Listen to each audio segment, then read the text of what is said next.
생물학자가 있는데요. 알렉산더 플레밍이라는 사람입니다.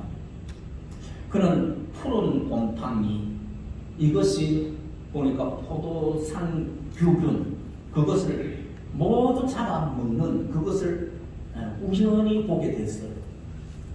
그리고 그것을 연구하기 시작했고 결국은 세균 치료제로 페니실린 항생제를 발견하게 되었습니다. 이 페니실린이 처음에는요, 이게 나오니까 사람들이 이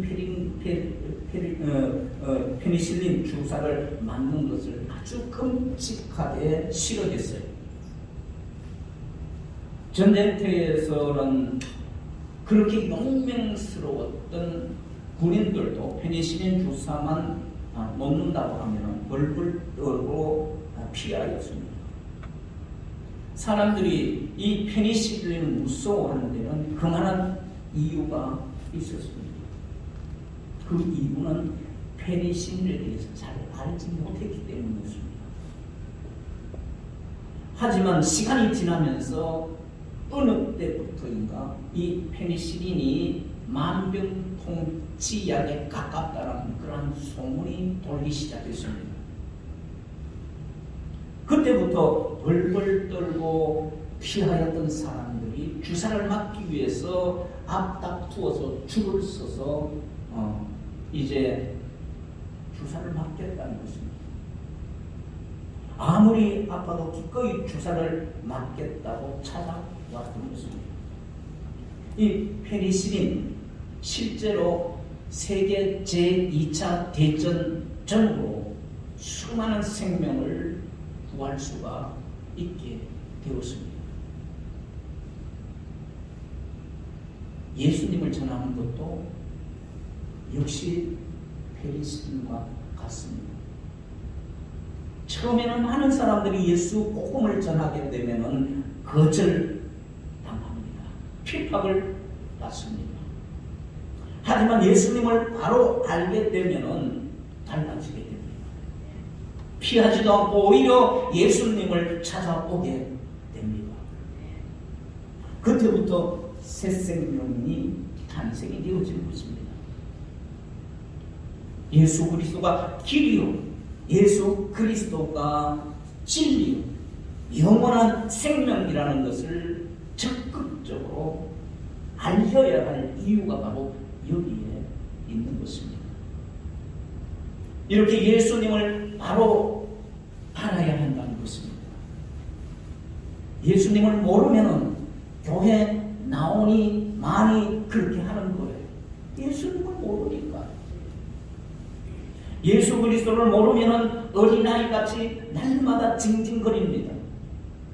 그러나 예수님을 알게 되면은 예수님을 믿을 뿐만 아니라 모든 것 제쳐놓고 예수 복음을 전하려고 그렇게 애를 쓰는 것입니다.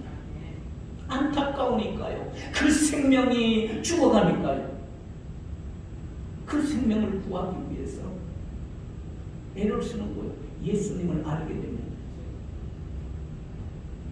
여러분, 오늘 본문 말씀 큰 잔치 비유를 통해서 예수님께서 우리에게 교훈하고 있는 것을 볼 수가 있습니다.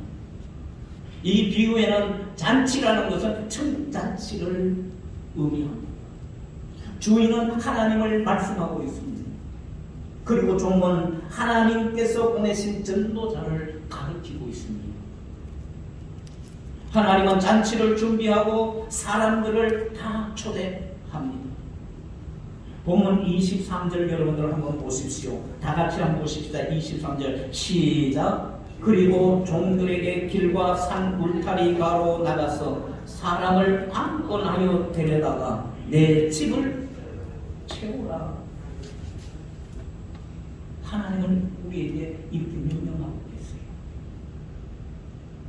여기서 강권하여 채우라 그랬어요. 강권하여 내 집을 채우라.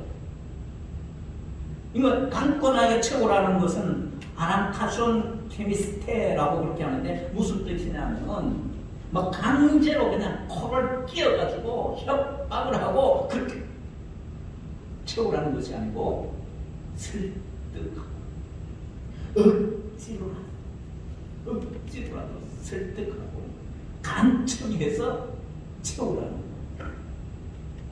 거예요. 어떻게든지 설득하고 그렇게 해가지고 채우라는 그런 의미입니다.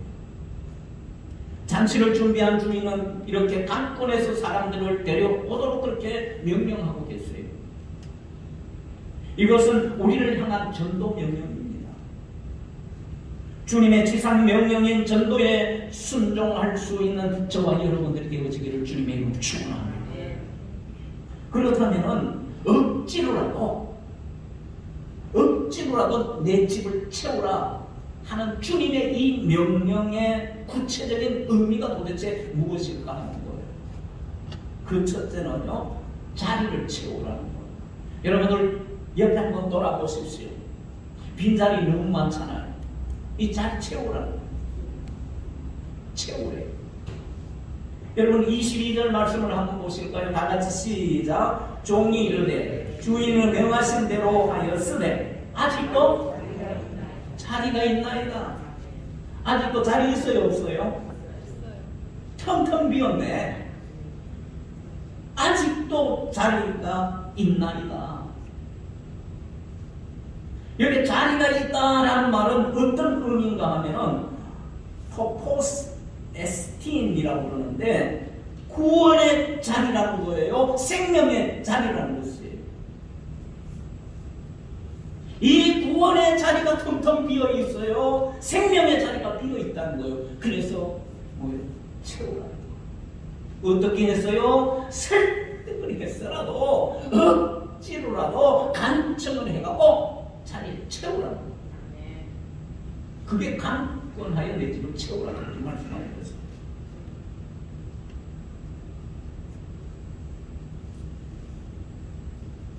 하나님이 계속해서 빈자리를 채울 사람을 찾고 계시다는 사실을 가르치고 있는 것입니다. 그리고 현재형으로 표현을 하고 있어요. 현재형. 이 현재형으로 말씀하고 있는 것은 채워져야 할 자리가 여전히 남아있다. 채워져야 할 자리가 여전히 남아있다는 거예요. 현재형으로 얘기하고 있어요. 하나님의 나라는 모두가 들어갈 수 있을 정도로 넓고 크다는 것입니다. 넉넉하고 풍성하다는 것이 초청의 대상에 구별이 없습니다. 누구라도 우리가 복음을 전할 대상임을 기억해야 한다는 것이에요. 그러므로 전도 대상을 가리지 말고 복음을 전하여야 하는 것입니다.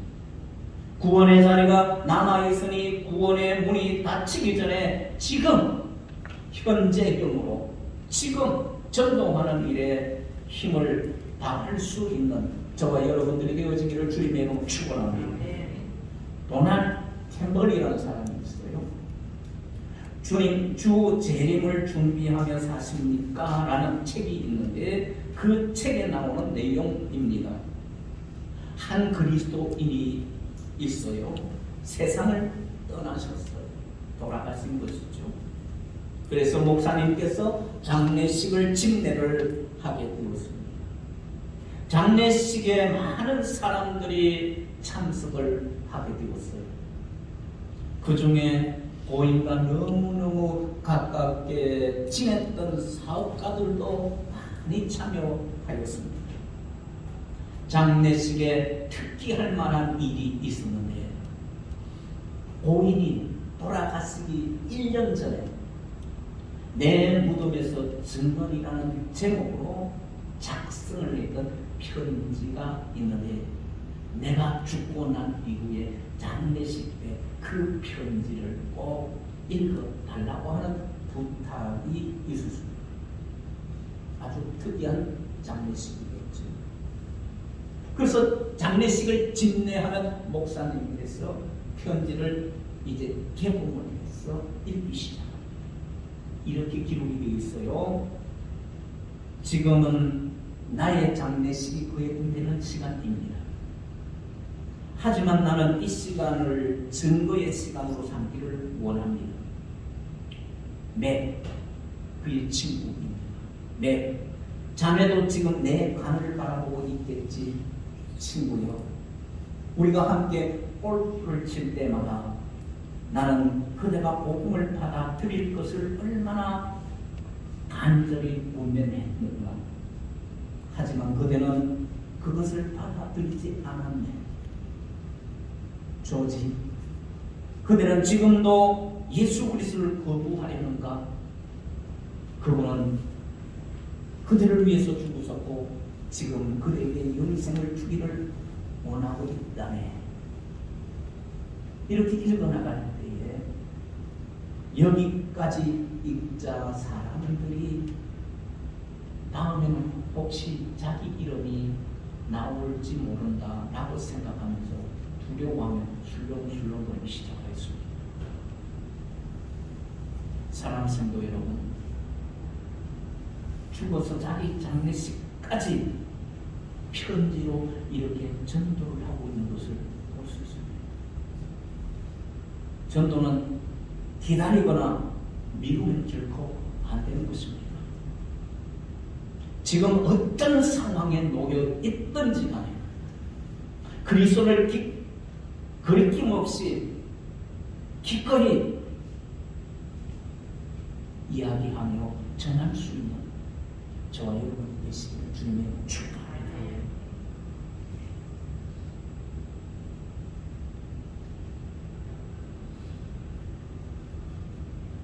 여러분, 전도는 늘 있는 이야기예요. 전도할 때 가보면 그건 세상을 떠나는 게 없어요. 기회를 있는 거 아니에요. 복음을 전할 때 마지막 기회라는 마음으로 간절하게 여러분들 전할 수 있기를 바랍니다. 하나님의 초청에 응할 때 바로 지금이라는 사실입니다. 뒤로 미루지 말고 복음을 우리가 전해야 됩니다. 힘이 들어도 계속해서 설득해야 합니다. 전도를 결코 포기하면 안 되는 것입니다. 간청 억지로라도 설득해서 천국 백성으로 만들어야 됩니다. 언제요? 지금입니다. now, 지금. 그 구원의 자리를 채워야 하는 것이에요. 생명의 자리를 채워야 하는 것입니다.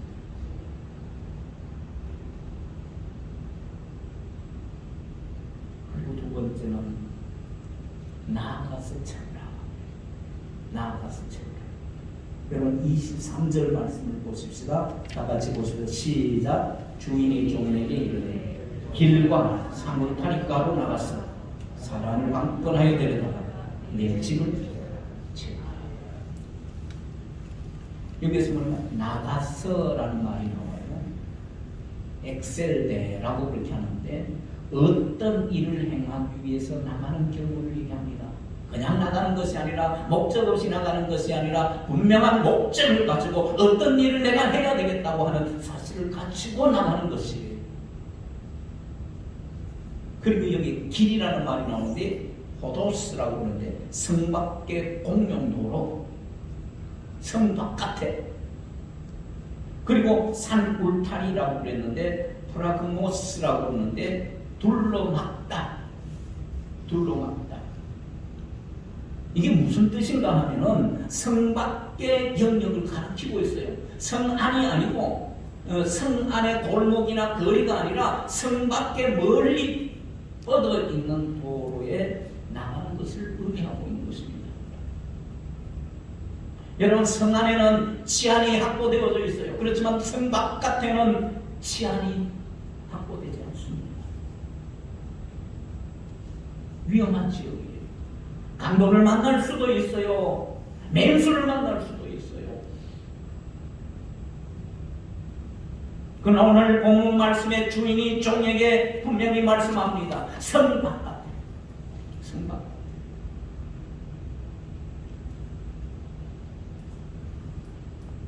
멀고 험한 곳까지 나가서 복음을 전도하라는 것입니다. 즉 이방인들을 포함한 모든 만민을 초청하라는 것이에요. 그러므로 전도는 지역과 종족을 초월하는 것이에요. 한 영혼을 구원하기 위해서 먼 길을 가야 하고요. 높은 산도 올라가야 하는 것입니다. 그들이 있는 곳에 가야 한다는 것입니다.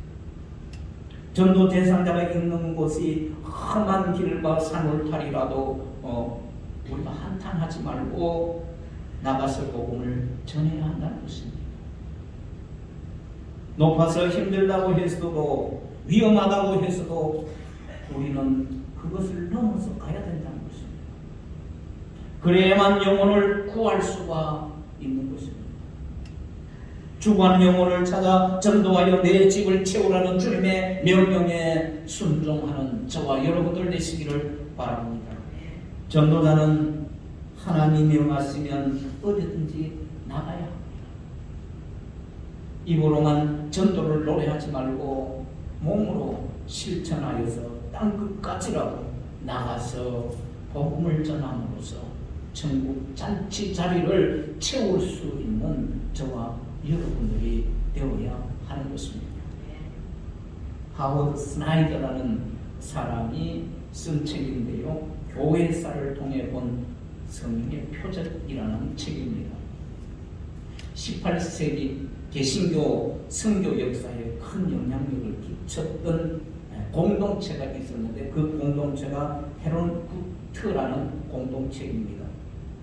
이 헤론 구트는 주님이 보호하시는 곳이라는 그런 뜻을 가지고 있는 공동체입니다. 헤론 구트 공동체를 이끌었던 사람이 누구냐면 진센도르프 백자입니다. 귀족 출신이었지만은 자신의 그 모습을 낮추고 겸손한 모습, 평민들과 함께 신앙생활을 합니다. 전 재산을 다 내어놓고 모라비안 지역에서 신앙의 자유를 찾아온 피난민들과 함께 이 헤론후트 공동체를 만들고 선교를 시작합니다. 불과 몇 년 사이에 많은 선교사들을 이제 세계 각처에 파송을 하게 됩니다. 개신교 역사상 처음으로 서인도 제도에 선교사를 파송을 합니다. 공동체가 시작되고 30년 동안 226명의 선교사를 파송을 했습니다. 그린랜드, 자마이카, 덴마크령 서인도 제도, 안티구아, 수리남, 바베이도스, 북미 인디언 지역을 이제 선교를 하는데 세례를 얼마 줬나 3,057명 세례를 주고 그리고 신자가 몇 명이면 6,125명을 신자를 돕게 되었다는 것입니다.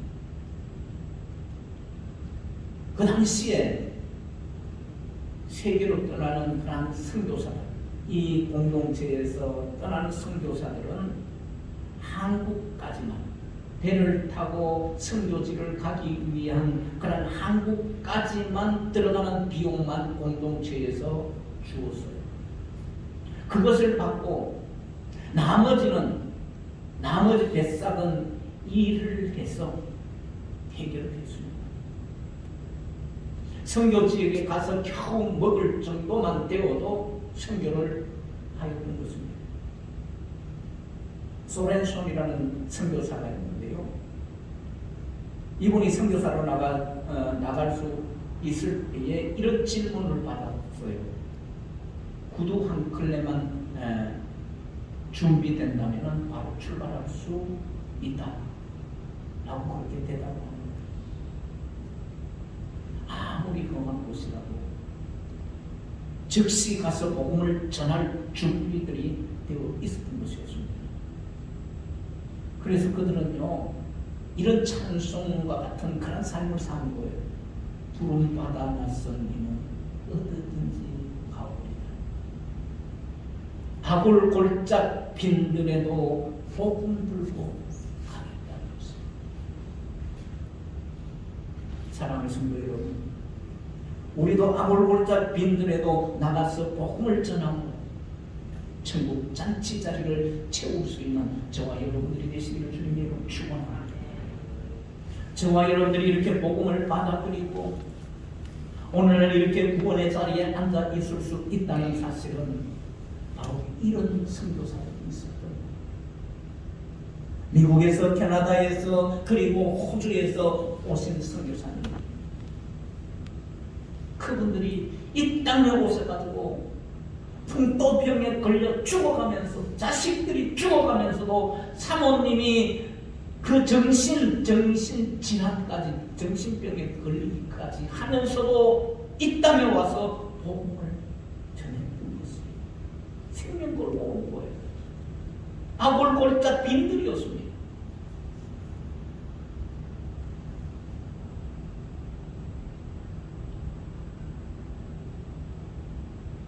저번에 우리 교회 오셨던 그런 목사님이 계셨어요. 영국에서 우리나라의 최초 선교사로 파송한 교회의 담임 목사님이죠. 그 교회가 지금은요, 교인들이 10명도 안 됩니다. 그리고 한국에서 관광 오시는 분들 그 교회에 와서 관광하고, 최초에 거기에 그 교회에서 선교사를 파송을 했는데 우리나라에서 어떻게 했어요? 대동강에서 그를 죽이고 제임스 망루를 타고 왔을 때 그 배가 화재가 나 불화살 조선 말대입니다. 생명 걸고 그들이 와가지고 문제. 죽어가면서도 이 성경책을 던져줬다. 그걸 받고 성경을 읽고 예수 믿고 이 구원의 자리에 갑니다.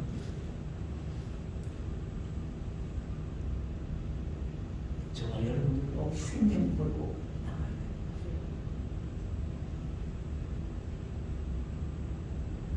그리고 두 번째는 데려다 채우라. 이제 나갔으면 데려다가 채우라. 23절 다시 한번 보십시다. 시작. 주인이 종에게 이르되 길과 소불타리로 가로나가서 사람을 방건하여 데려다가 내 집을 채우라. 여기 보니까 데려다가 내 집을 채우라.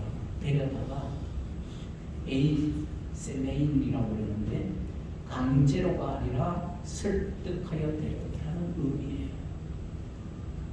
초청을 받은 사람이 사양한다 하더라도 친절한 그 자세로 끈질기게 초청을 받아들일 수 있도록 설득하라. 전도는 간청을 위해서 이루어져야 하는 필연적인 것이에요. 복음을 전할 때 한두 번 전하는 것으로 만족해서는 결코 안 됩니다. 상대가 받아들이기를 거절을 하면 하나님이 택한 사람이 아니라고 나름대로 해석을 하고 포기하지 말아야 하는 것이에요.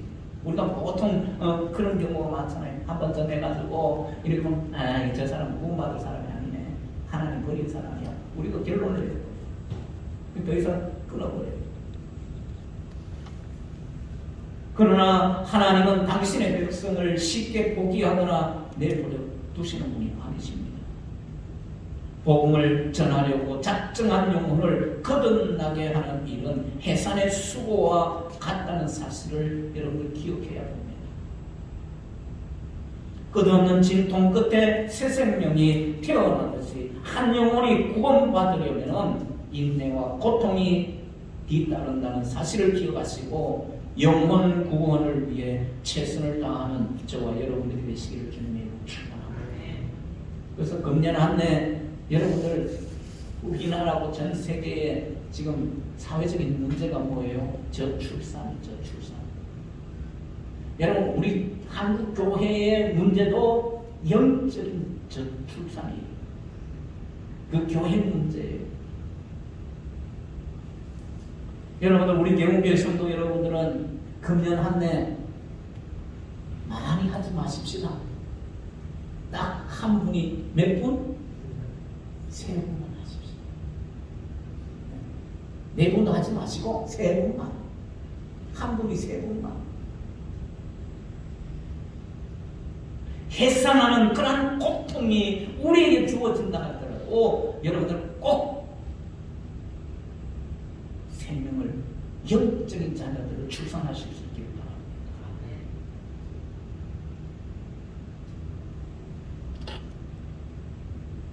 그래야 우리 한국 교회가 일어날 수가 있어요.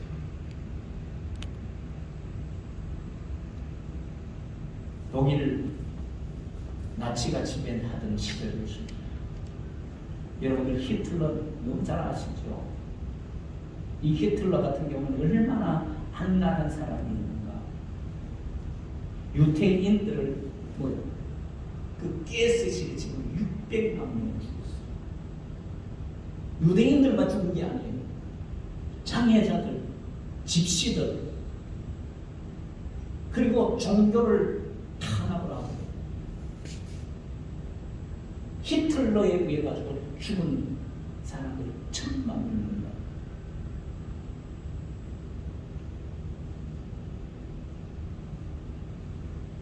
그러다 보니까 목사님 가운데 전도 복음자로 유명한 마틴 리밀러라는 목사님이 계시는데, 이 목사님이 히틀러를 저항하는, 나치를 저항하는 그러한 운동을 일으켰어요. 그러다 결국은 감옥에 들어가게 되었고, 감옥에 들어가가지고 그들에게 복음을 전해야 되는데, 그들하고 이제 저항을 하다 보니까 이제 말문이 막혀가지고 말을 잊어버렸어요.